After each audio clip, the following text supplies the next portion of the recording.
Coming up on the Flatland Sports Podcast. And now, what is this? I know you're gonna dig this. This is the Flatland Sports Podcast. Where do you come from? Lubbock, Texas? Lubbock, Texas. A place called Lubbock. I wonder if they think I'm so gorgeous back in Lubbock. what do you care about Lubbock? You're big time now. I'm just a little homesick, that's all. Is that what you want, Larry, to spend the night in Lubbock, Texas at a day's end with a $15 voucher from Cinnabon? Lubbock? No, it's near Lubbock. What's it like there? It's flat, real flat. You stand on a coffee can, you can see Colorado. How are you doing from across the Great Plains of West Texas? This is the Flatland Sports Podcast, 100% free and available worldwide on YouTube, Spotify, or anywhere else you get podcasts. The question of the week: do you think online sports betting should be legal for student athletes? Let me know down in the comments. Yes, no, maybe you think it should be legal, but they shouldn't bet on their own team. Let me know what you think. Lots to go over today, as George Costanza so eloquently put it. God would never let me be successful. He'll kill me first. We'll talk about the situation with Brendan Sorsby. We'll also talk about the NFL draft and what it means for the future of Texas Tech. And as always, we'll have the good, the bad, and the ugly. But first, I want to tell you about Midwest Helmets, where owner Dallas Thompson is building custom football helmets that aren't just something you throw on a shelf. They're statement pieces.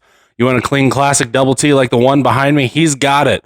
You want a Leech Era Bass Boat glitter helmet? He'll build that.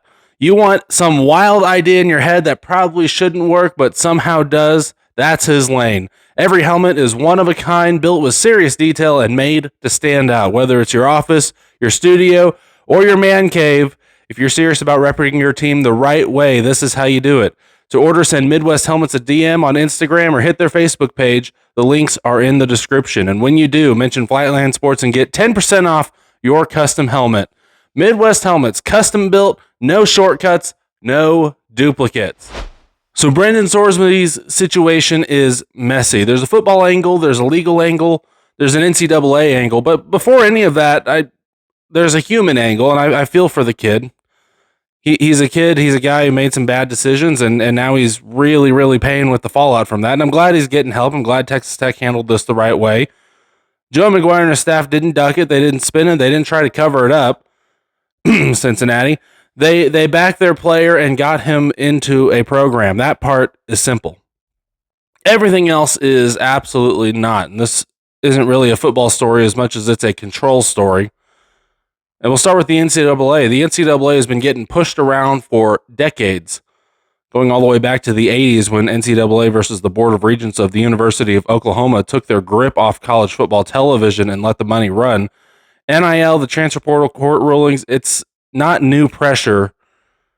It's just the latest chapter at a long story of the NCAA losing power piece by piece. And now they've got a case where they think they can flex again. And of course, it's gambling, which would be funny if it wasn't so ridiculous, because the hypocrisy here is unbelievable. You've got media outlets breaking the story with DraftKings and BetMGM ads running right next to it. You've got an entire sport, college basketball, that built its popularity for the NCAA, and the NCAA makes a boatload of money every year because of gambling culture every single March. Everybody clashes while acting like gambling is a problem when a major player gets involved. Look, rules were broken. Nobody is arguing that. If you bet on sports as a player, you're in trouble, and that's the rule. And now we're finding out just how serious this could get. There are reports that Sorsby bet on Indiana back in 2022, and under NCAA rules, betting on your own team, even if you didn't play, can carry the possibility of a permanent ban. That's the nuclear option.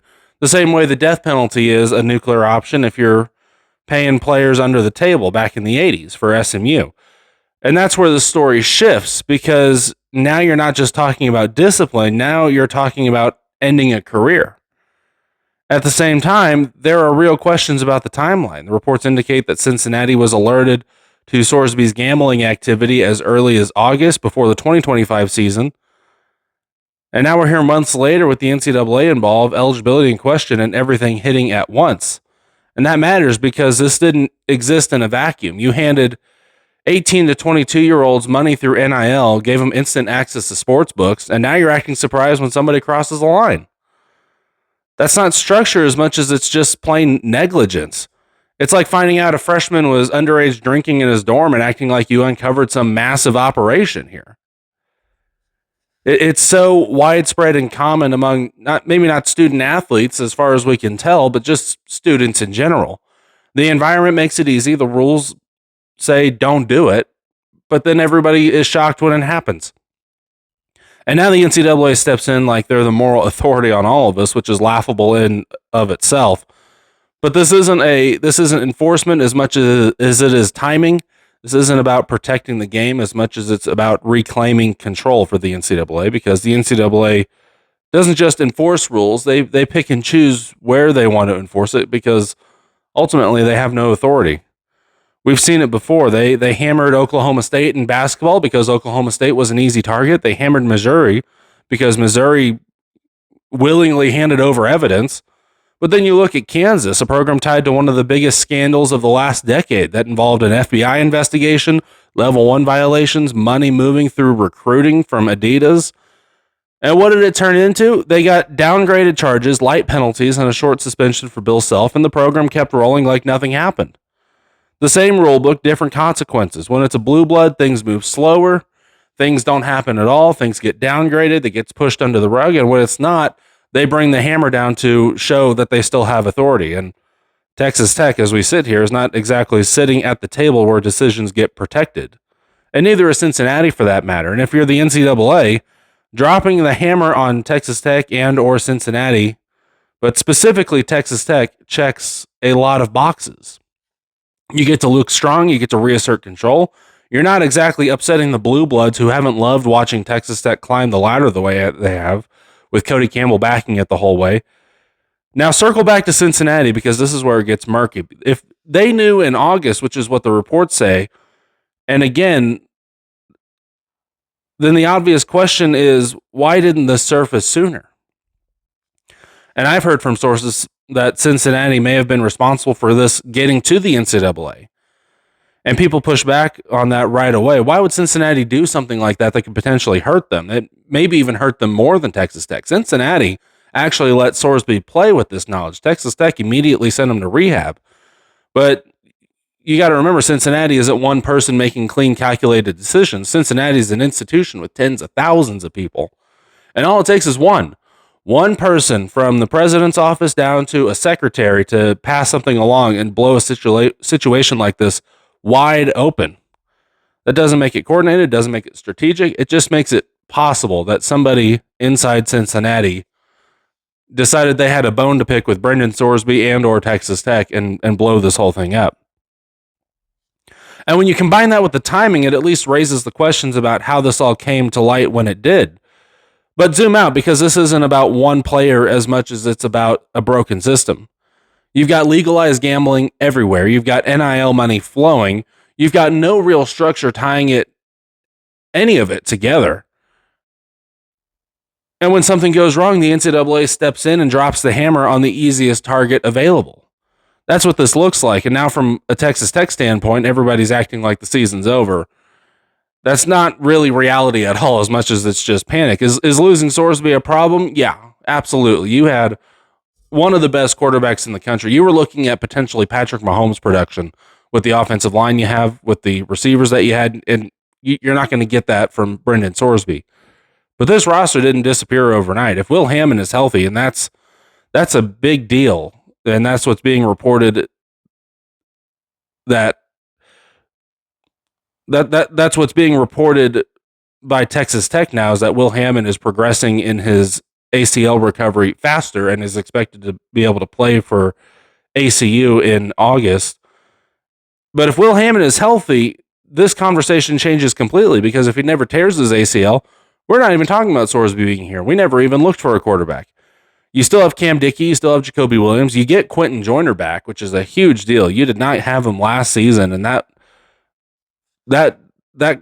really, really impacted your running game in a way you don't even realize, and you still had one of the best running games in the country.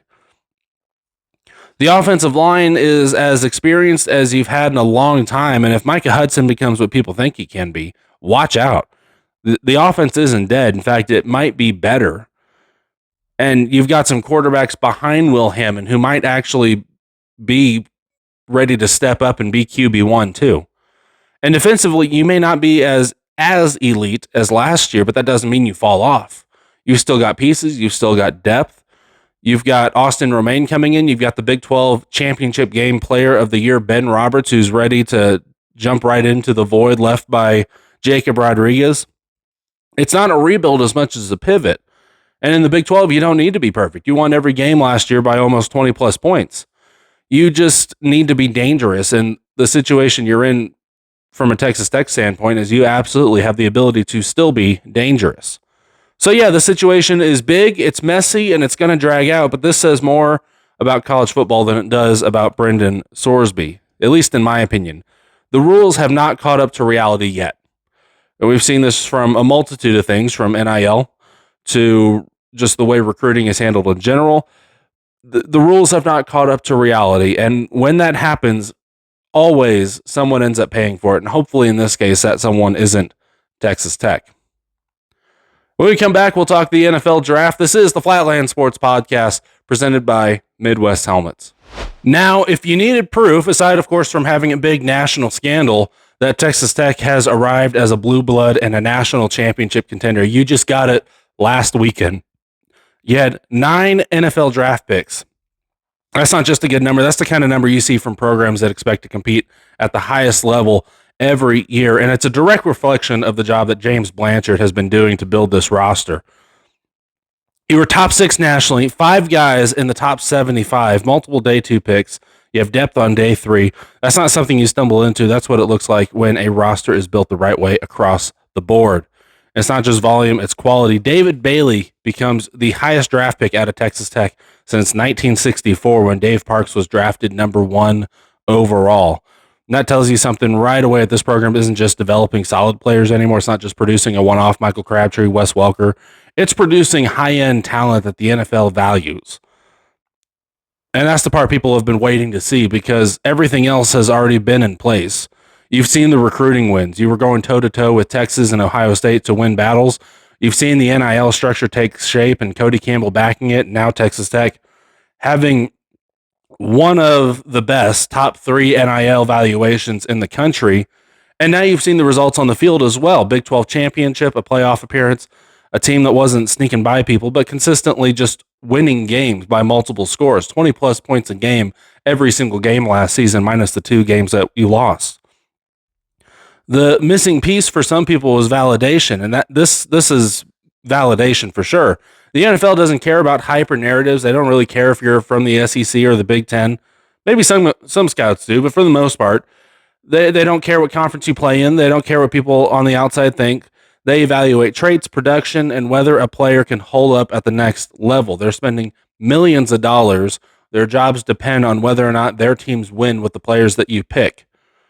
9 draft picks answers that question completely. And it answers the bigger one, whether this is sustainable, because for years, Texas Tech was known for finding ways to score, finding ways to overachieve, maybe punching up. Maybe you get a Michael Crabtree who got rejected by Texas and ends up at Texas Tech, along with Graham Harrell, who also got rejected by Texas and ends up at Texas Tech. And, they go on a run, but then stumble at the end. They can't cross the line. Maybe you have a Patrick Mahomes who was overlooked mainly because he was more of a baseball player coming out of high school. Maybe you get a Wes Welker or a Zach Thomas because they're too small. They get overlooked by these other teams, and you punch up and you win some games that you shouldn't have won. And that was the story of Texas Tech. That's not what this looks like anymore. This looks like a program that can recruit, develop, and send players to the league in volume. That's what Ohio State does. That's what Texas does. And when you can do that, you're not hoping to compete. You're built to compete. Now, people are going to point to that playoff game. No points scored. The offensive struggle, the quarterback play wasn't good enough, and that's fair, but it's also incomplete. Texas Tech showed that it can play elite defense. I'm not going to sit here and pretend that a program that produced Patrick Mahomes, Wes Welker, and Michael Crabtree suddenly forgot how to score points. They'll figure that part out because offense, you can have off days, execution slips, timing gets off. Defense doesn't travel that way. Defense is physical, it's built, it's repeatable. You can scheme offense and manufacture production. We saw Mike Leach do it. We saw Lavelle Edwards do it years ago at BYU. But you can't really fake defense because defense is dependent on just being bigger, faster, and stronger than the team across from you. And that's where what the NFL is paying attention to and why the NFL is paying attention. That's why this draft matters more than anything else we've ever seen. Because this isn't about one season. It's not about one team. This is about a program that now checks every single box in terms of what it takes to be successful in college football. And by successful, I don't mean going 9-3. I mean winning a national championship. You have talent, you have development, you have resources, and you have results. That's what national championship contenders look like. And Texas Tech is there now. After 9 draft picks last season, this is just the beginning. Texas Tech is not just trying to get there. They are absolutely there. When we come back, we'll have the good, the bad, and the ugly. This is the Flatland Sports Podcast presented by Midwest Helmets.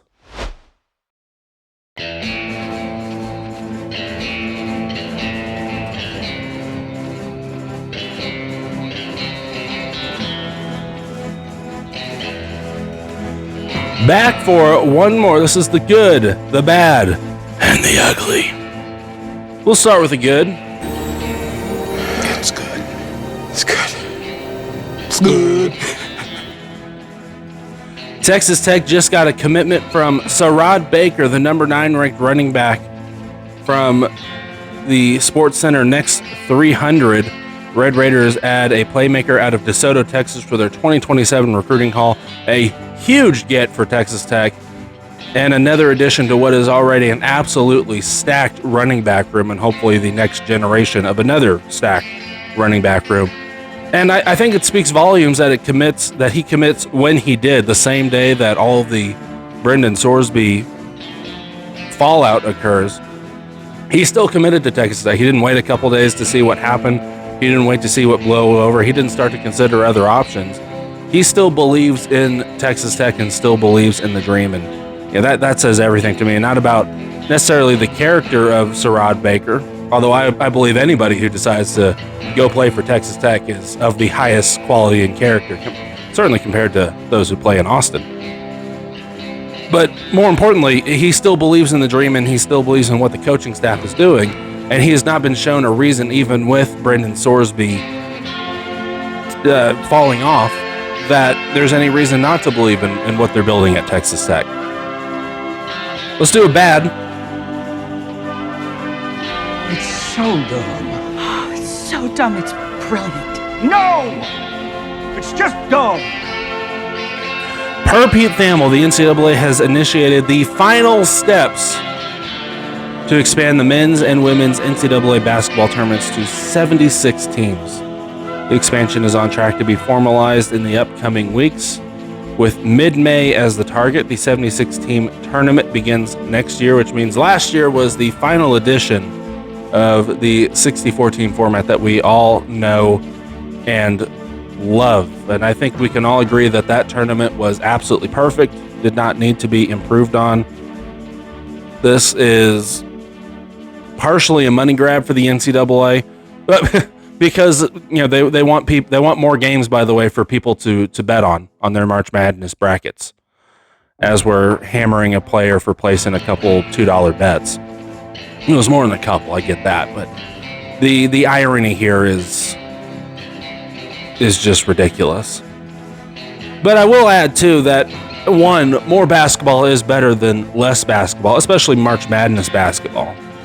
And 2, this helps the Big 12, not just in generating more basketball revenue, because the expectation, and this is why Brett Yarmark pushed for this, the expectation is not just that the Big 12 will get more teams into the tournament and therefore generate more revenue, but in the fight against the monster that is the Big 10 and SEC, this helps you in football, because there was a discussion leading up to this, and that was part of this, where if the SEC and Big Ten were threatening to cut out control or cut out access to the college football playoff to the Big 12 and ACC by that matter, then the Big 12 had every ability to turn around and threaten to cut out SEC and Big 10 access, which they did threaten, and the Big 10 and SEC ultimately backed off when now we're sitting at potentially a 4x4x4x4 model for the next college football playoff, although more likely just a 24-team straight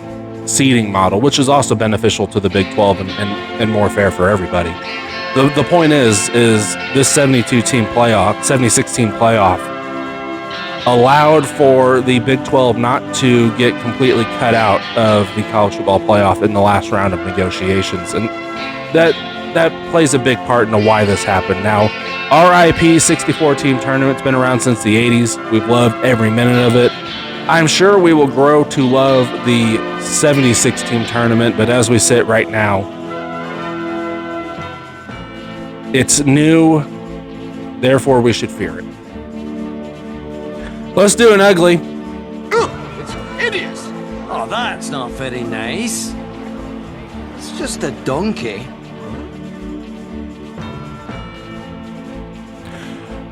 Absolutely nothing ugly happened this week. That's all I have. Thank you so much for watching. This has been the Flatlands. Brendan Sorsby checks into rehab for a gambling addiction, and he is off the Texas Tech roster indefinitely, awaiting to hear his fate from the NCAA, which all reports and all signs will point to he has a permanent lifetime ban from the NCAA and will more than likely end up in the NFL supplemental draft. Sorsby made bets on Indiana while he was at Indiana. Now, granted, he was a redshirt. He was sitting on the bench. He was not actively playing in the games. He also bet for Indiana, not against Indiana, which means there was no conflict of interest as far as I'm concerned there. He genuinely, that if you bet on your own team, then there's no reason to suspect that you're going to do anything other than play hard for your team. But that is more than likely it for the Brendan Sorsby era at Texas Tech. Let's just go ahead and cue the Aaron Rodgers video.